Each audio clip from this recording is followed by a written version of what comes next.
ultimatum à Poutine. Cette semaine, Donald Trump a surpassé lui-même. Sa personne était au centre de l'attention du monde entier, non seulement à cause d'une inauguration éclatante remplie de tenues éblouissantes, d'extraits du 47e président et des acrobaties de Musk. Trump, comme il l'avait promis, a lancé dès les premières minutes un mode turbo de changements totaux qui auront un impact significatif sur l'ordre mondial habituel et toucheront certainement l'Ukraine. Les discussions sur le Groenland et le canal de Panama se sont révélées ne pas être des blagues. La baie du Mexique a déjà été renommée en baie américaine. Les premiers avions avec des migrants illégaux se sont chargés de manière ostentatoire et ont quitté le territoire des États-Unis. Et le présentateur de télévision est finalement devenu le chef du Pentagone. Il a même servi en Afghanistan et en Irak, mais il n'a aucune expérience de travail, ni dans le ministère de la Défense, ni dans le gouvernement, ni en politique. En Ukraine, cela ne surprend personne, mais cet homme va obtenir l'un des départements les plus influents du monde, avec 3 millions d'employés et un budget de 850 milliards de dollars. En ce qui concerne l'Ukraine, Hegseth s'est peu exprimé. Il pensait que l'Amérique devrait se concentrer sur ses propres problèmes, mais maintenant, il dit qu'il exécutera le plan de Trump, car il sait exactement qui est l'agresseur et qui est le bon gars. Quel est donc ce plan ? Cette semaine, le président américain a prononcé assez soudainement, en fait, un ultimatum au chef du Kremlin. Eh bien, pour faire court, mets fin à la guerre de manière pacifique, sinon je ferai très mal à la Russie. Comment cela s'est-il passé et que a répondu Poutine ? Et pourquoi cela a-t-il aussi surpris ? Peut-on croire à cela ? Aujourd'hui, nous allons examiner en détail tous les événements clés qui concernent certainement la fin de la guerre en Ukraine. Et commençons tout de même par les premiers pas de Trump en tant que président aux États-Unis. Ce qui s'est passé et pourquoi cela est choquant, Al Hachij le racontera. Le démarrage fulgurant de Donald Trump. Tout de suite sur le terrain. Comme on dit, choc et tremblement. Les premières décisions du 47e président. Détention et expulsion massive de migrants. Fermeture de la frontière sud. État d'urgence dans le secteur de l'énergie. Nous allons forer, bébé, nous allons forer. Une conversation secrète avec Xi Jinping. Ne permettre pas à la Chine de prendre la position d'intermédiaire. Ainsi que les questions ukrainiennes et les menaces pesant sur Poutine.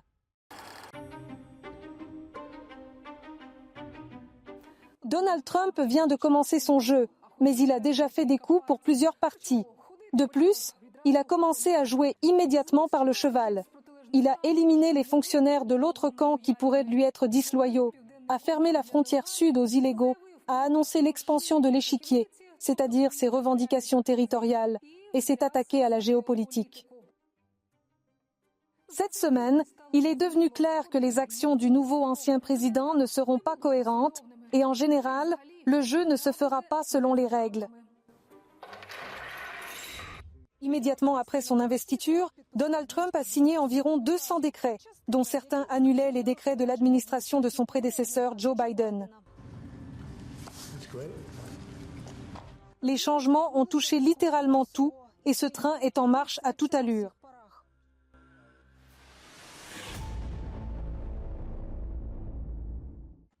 Le 47e président a lancé la procédure de retrait des États-Unis de l'Organisation mondiale de la santé car il estime qu'elle n'a pas réussi à gérer le Covid. Comme prévu, il a gracié les assaillants du Capitole. Il a rétabli la peine de mort, s'est retiré de l'accord de Paris sur le climat et a levé les restrictions sur le développement de l'intelligence artificielle. Et ce n'est que la partie émergée de l'iceberg. Cela correspond à sa tactique appelée choc et crainte. Autrement dit, je vois ici deux tâches, deux directions. Premièrement, pour montrer à ses partisans qu'il tient ses promesses préélectorales. Et deuxièmement, pour démoraliser, si l'on veut, ses opposants politiques. Le républicain a littéralement pris le contrôle de l'espace mondial de l'information. Il émet des déclarations et des décrets tous les jours et pour empêcher le système de résister, il réinitialise l'appareil des fonctionnaires fédéraux. Un décret institutionnel clé aux conséquences très importantes sera le décret sur le transfert de près de 50 000 fonctionnaires vers le statut de personnes nommées pour des raisons politiques. Cela signifie que toute une armée de fonctionnaires suivra à l'ancienne administration et qu'une nouvelle prendra sa place, qui sera guidée par l'actuel titulaire du bureau ovale.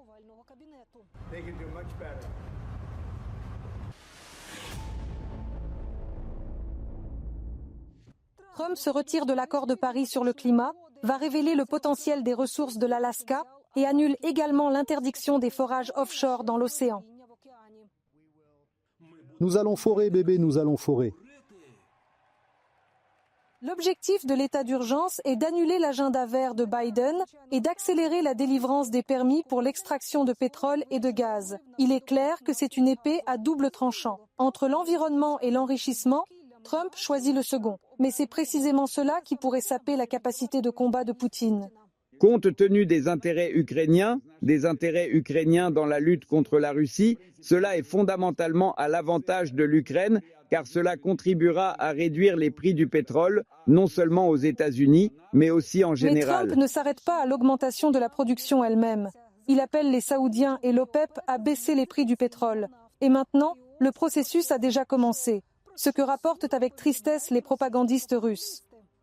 Les prix mondiaux du pétrole ont chuté de 70 à 80 cents hier et au cours de ces minutes, ils continuent d'évoluer dans la même direction. Trump a eu une conversation téléphonique avec Xi Jinping, l'a qualifié d'amicale et a laissé entendre qu'il ne prévoyait pas de guerre commerciale avec la Chine, puis a déclaré lors d'un discours en ligne à Davos qu'il travaillerait avec la Chine pour mettre fin à la guerre en Ukraine. Et là, il semble que la combinaison soit plus complexe. Il a proposé à la Chine un certain accord, écoutez, vous aiderez à mettre fin à la guerre russo-ukrainienne, et ensuite nous nous mettrons d'accord quelque part au milieu sur nos relations. Le thème de la guerre russo-ukrainienne a généralement été un fil rouge. La rhétorique de Trump a quelque peu changé. Aujourd'hui, dans les médias, Trump met la pression sur Poutine. C'est-à-dire qu'il dit maintenant que l'Ukraine veut mettre fin à la guerre, que Zelensky est prêt à mener les entretiens, que la Russie n'est pas prête à s'entretenir maintenant. Il menace également de nouvelles sanctions, de tarifs douaniers et d'ultimatums. Trump a l'habitude d'obtenir ce qu'il veut. Il y a donc fort à parier qu'il utilisera tous les leviers possibles en cas d'échec des entretiens. Il veut le prix Nobel. Pourquoi Obama l'a, Churchill l'a, et lui, il est quoi? Pire, il entre dans son dernier mandat. Et dans quel but il veut inscrire son nom dans l'histoire mondiale? Cependant, on n'est pas certain de la dernière cadence.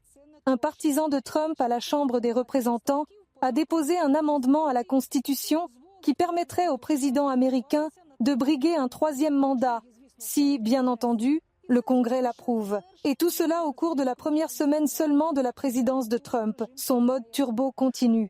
Donald Trump a donc officiellement nommé Keith Kellogg comme son envoyé spécial pour l'Ukraine et l'a chargé de mettre fin à la guerre dans les 100 jours.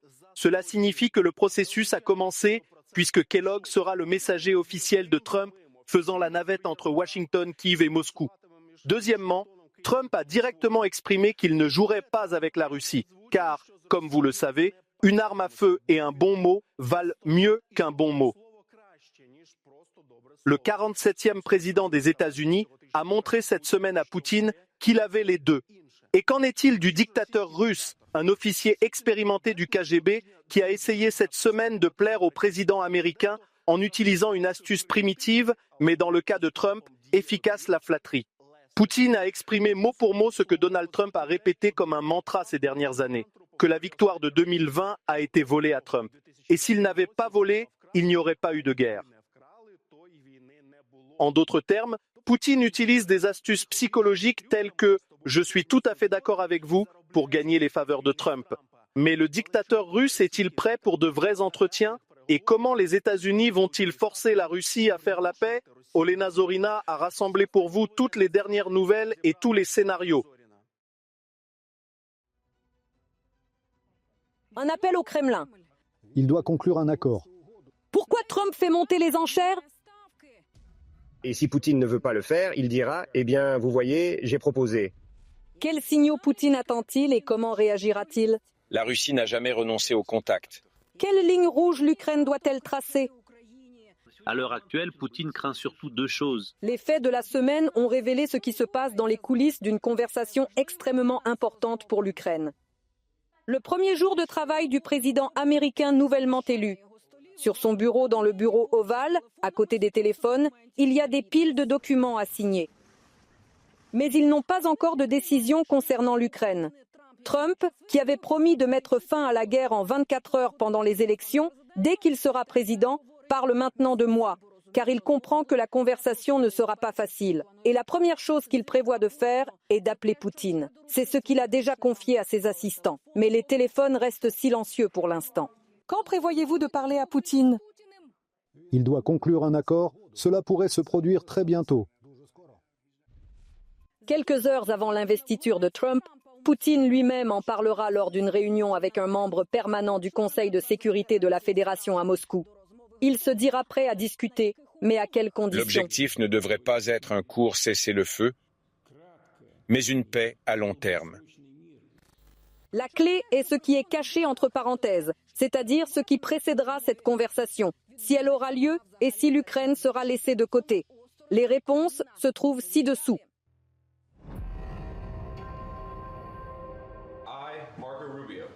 Il est le diplomate qui préparera la rencontre entre Trump et Poutine après sa prestation de serment.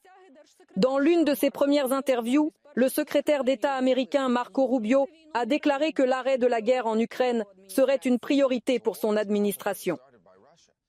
Il s'agit d'une guerre et d'un conflit que la Russie a déclenché, mais qui se trouve aujourd'hui dans une impasse. L'Ukraine paie le prix fort pour son infrastructure énergétique et pour la vie de ses habitants. Ce conflit doit prendre fin, et c'est la politique des États-Unis. Nous voulons qu'il prenne fin.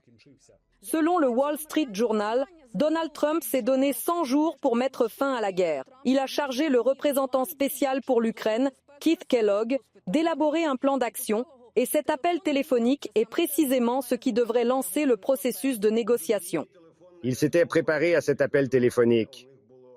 Ils avaient pas mal de temps. Ils avaient clairement formé une position. Je pense qu'il y a des contacts non officiels et non publics là-bas.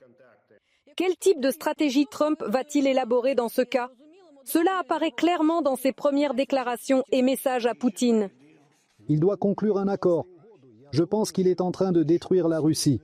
Sans accord, je pense que la Russie aura de gros problèmes. Regardez leur économie, leur inflation. D'ailleurs, plus. Sur sa page dans les réseaux sociaux, Trump lance en fait un ultimatum à son homologue du Kremlin. Si nous ne concluons pas d'accord, et bientôt je n'aurai d'autre choix que d'imposer des niveaux élevés de taxes et de droits de douane, ainsi que des sanctions sur tout ce qui est vendu par la Russie aux États-Unis et aux autres pays participants. Mettons fin à cette guerre qui n'aurait jamais commencé si j'avais été président. Mais pourquoi Trump fait-il monter les enchères ? Et qu'est-ce qui se cache derrière ? Cela a toujours été sa façon de faire. Il a immédiatement souligné qu'il disposait d'un levier, y compris celui qu'il souhaitait utiliser. C'est le prix des vecteurs énergétiques. Et ne pas laisser la Russie sur les marchés mondiaux, notamment sur les marchés européens. Cela concerne le pétrole et le gaz. Selon l'administration américaine, cela réduirait les revenus de l'agresseur et réduirait ainsi les possibilités de dépenses de guerre et accélérerait sa fin. Mais la clé ici est de savoir quelles seront les prochaines étapes de Trump. Les premières cartes sont disposées sur la table. Maintenant, beaucoup dépendra des détails et de ce que le scénario de base contiendra ou ne contiendra pas. La conversation téléphonique doit définir les lignes rouges des deux parties. L'administration Trump ne cache pas que pour parvenir à un accord, Moscou et Kiev devront faire des concessions. Lesquelles exactement ? Nous en parlerons plus tard, mais pour l'instant, sur la réponse de Poutine à l'ultimatum de Trump. Après les déclarations de Trump à Moscou au milieu de la nuit, les utilisateurs des réseaux sociaux remarquent un mouvement étrange. Ils supposent qu'il s'agit du cortège de Poutine, qui a d'urgence quitté la région de Moscou pour se rendre au Kremlin. Le grand-père du bunker n'a pas traditionnellement brandi le bâton nucléaire ni proféré de nouvelles menaces, et il est donc clair qu'il a un plan différent. Reuters, citant des sources anonymes, affirme que Poutine lui-même serait préoccupé par l'état désastreux de l'économie russe et qu'il est donc prêt à admettre qu'il a atteint ses objectifs dans le cadre de l'opération militaire spéciale. Et l'opinion publique serait déjà préparée à cette éventualité. La Russie a répondu par une fuite d'informations. En fait, ils ont accepté avec Trump, ont fait semblant de ne pas l'entendre, n'ont pas commenté les attaques, et eux-mêmes disent qu'ils sont prêts à finir. Mais pour d'autres raisons, cela sort. Mais cela ressemble à un plan B. La stratégie principale du Kremlin est différente, suggèrent les experts. La tâche clé de la Russie à ce stade est de saboter les entretiens par les mains de l'Ukraine. Le fait est que Poutine ne va pas s'asseoir à la table des négociations maintenant. Le diable se cache dans les détails. Prêtez attention à ceci. Après les menaces de Trump, plusieurs publications américaines écriront que le Kremlin est prêt à poursuivre la guerre pendant au moins 1 an. Ainsi, avant les pourparlers de Moscou, ils feront monter les enchères. En voici la première confirmation. Je voudrais d'abord comprendre sur quelle base la partie américaine compte avancer vers un règlement. Si c'est sur la base des signaux que nous entendons ces derniers jours, alors cela ne se fera ni en 100 jours, ni plus. Le Kremlin et Poutine ont une logique totalement différente. Il ne s'agit pas de savoir s'il faut continuer cette guerre, ou s'arrêter, ou ne pas s'arrêter, c'est-à-dire que leur logique est fondamentalement différente de celle de Trump. Ils veulent que l'Ukraine n'existe pas en tant qu'État souverain. À la fin de la semaine, Poutine lui-même s'exprimera. Il répétera qu'il semble prêt pour un dialogue avec Trump, mais il y a une sorte de décision de la part de Kiev d'interdire les entretiens. Et cela les rend essentiellement illégitimes. Kiev n'est pas pressé d'annuler le décret adopté interdisant les entretiens. La Russie n'a jamais refusé les contacts avec l'administration américaine. Il veut manipuler le désir du président des États-Unis d'Amérique de parvenir à la paix. Je suis convaincu qu'aucune autre manipulation russe ne réussira. Les analystes sont convaincus que la balle est maintenant de retour dans le camp de Trump et Poutine attendra sa prochaine étape. On ne parlera pas de l'Ukraine sans l'Ukraine. À Kiev, on suppose que Trump appellera d'abord le président ukrainien. Mais quel sera le principal sujet de conversation ? L'un des points fondamentaux sur lesquels Trump insistera est que l'Ukraine ne rejoindra pas l'OTAN à court ou même à moyen terme. Je pense que c'est un sujet que Trump n'abordera même pas, mais qu'il présentera sous forme d'ultimatum. Une autre ligne rouge pourrait être la réduction de l'âge de conscription à 18 ans, suppose des journalistes étrangers. Kiev est peu susceptible de le faire. Une question distincte concerne les territoires occupés. Des questions très difficiles se posent. D'une manière générale, comment la sécurité de l'Ukraine, mais aussi de l'Europe dans son ensemble, sera-t-elle assurée, puisque nous parlons d'une nouvelle architecture de sécurité européenne ? Afin d'éviter toute manipulation par Moscou à l'avenir, l'Ukraine doit concilier ses positions clés afin de ne pas s'écarter des siennes. C'est quelque chose qui sera décisif avant même que la conversation de Trump avec Poutine ne commence. Nous devons définir ces lignes rouges qui sont fondamentales pour nous. Nous n'accepterons jamais de diviser nos armées par 5, car je suis certain que les Russes exigeront la démilitarisation de l'Ukraine. La question de la langue russe se posera. Il s'agit là d'une autre question difficile pour Kiev. Qu'adviendra-t-il de l'aide militaire américaine à l'avenir ?